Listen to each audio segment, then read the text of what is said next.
Mancity Unplugged, your very own Mancity fan channel.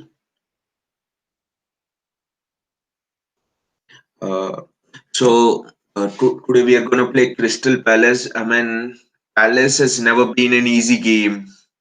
Palace, I mean, in the last two seasons, when we're not playing well, when we are playing well, it doesn't matter. I mean, at home, at Etihad, it's always been difficult going against Palace, and it's been very difficult only in night games, afternoon kickoffs and all. Whenever we have played against Palace, it's been really good, I would say. The night games, Palace, they Roy Hodgson, a dodged team. Palace, they sit back and then they pump balls forward with physical forwards, Benteke, and now they've added Zaha. I mean, sorry, they have added Eze, who's a tricky winger. So it's like, I mean, it's a very tough fixture. I mean, it's a tougher fixture than people imagine. I hear people telling that City's next six matches are like, it's pretty much like playing Fulham at home every Sunday. Playing Fulham was not easy. Liverpool found that out yesterday. Chelsea found that out. So I mean, it's easier for people to say, it's easier for United fans, people just to mount pressure on City to say that City should win the next six games. I mean, they know that how prolific hunters City are, especially when they're chasing people, and especially United fans of United are trying to put so much pressure on City. They're seen through the fixture list, Gary Neville. I mean, everyone, the media outlets, no one's leaving us. Let's look at the formation which I expect Pep to go with today. Pep, I think Pep will play a false nine. The only difference being, I think De Bruyne will return back to the midfield and Jesus will play in that false nine striker role, because Jesus, even if it's not a false nine formation, Jesus plays as a false nine. He tracks back and he does all of that work and everything. So I think he's a false nine by nature. He's not an out and out striker like Aguero. Aguero had to learn that false nine thing, but Jesus, I think he is a false nine. I mean, it's in his DNA to play as a false nine. That's why Pep likes his is a bit more due to his work rate. I mean, his can be compared to Firmino. Aguero is on a different level, I would say. Aguero, bang, he gives you the goals, even if he's a bit short in the work rate. So I think Foden retains his place on the left. There's no way that Pep can drop Foden on that left. For the impressive thing for me about Foden is that he's maintaining his width on the left hand side, and especially in this false nine formation. I mean, Bernardo Silva, Riyad Mahrez, whoever plays on the right there, in the past 2-3 matches, they're coming on to that left hand side, and then it's becoming a 2v1 situation for the opposition fullback, and that is the issue. The opposition center backs don't have anyone to mark.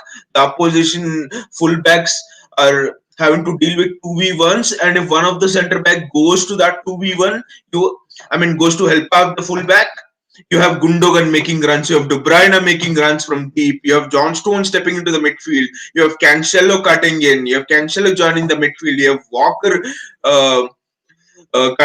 joining the midfield. So that's where the opposition have faced problems. They can't defend too narrow, and they can't defend too wide, and the center backs have nothing to mark.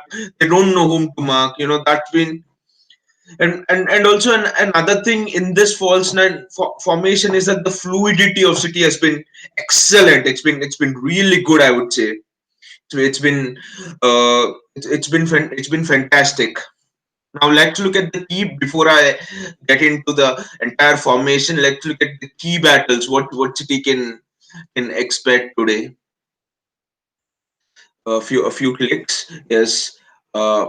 So I think the first key battle, I think, is Ruben Diaz versus Twist. I mean, this game is very peculiar. I think it's very different to any of the games City have played this season. It is a new test to City's defense. City's defense haven't been tested in this way. Mostly we have played against 4-2-3-1 formations. We have played against 4-3-3. We have played against false nine formation when we have played Liverpool, or we have played against 4-2-4 when we have played against Liverpool.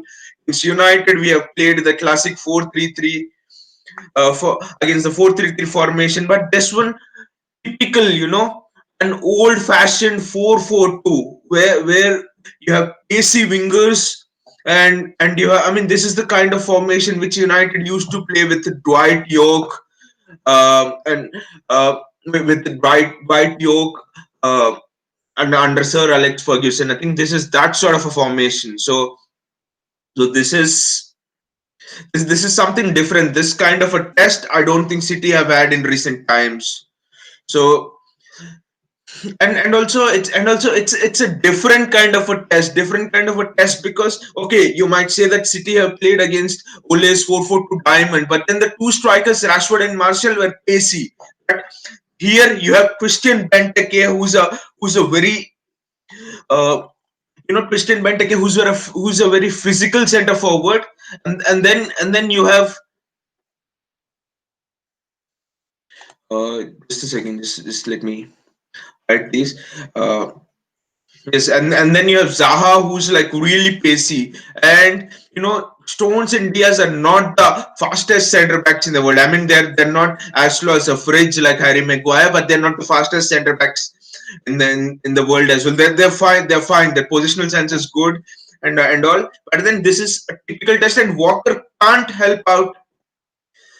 John Stones, for example, in dealing with Zaha, because Walker has the two wingers of Crystal Palace are Andros Townsend and Eze. So Walker is with Eze. Eze is quick here, just like Zaha is pacey. So Walker has to deal with Eze, and Mendy or Cancelo, whoever play on that wing, has to deal with Townsend. So that, I mean, this is very intriguing. This is the most stern test I think City's defense will face all season.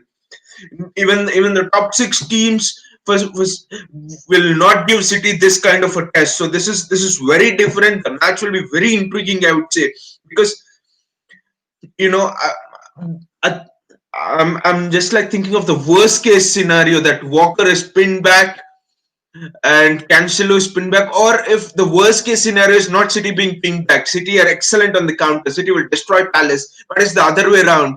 What if Palace hit City on the break? Just imagine Eze, Townsend, Zaha all racing through.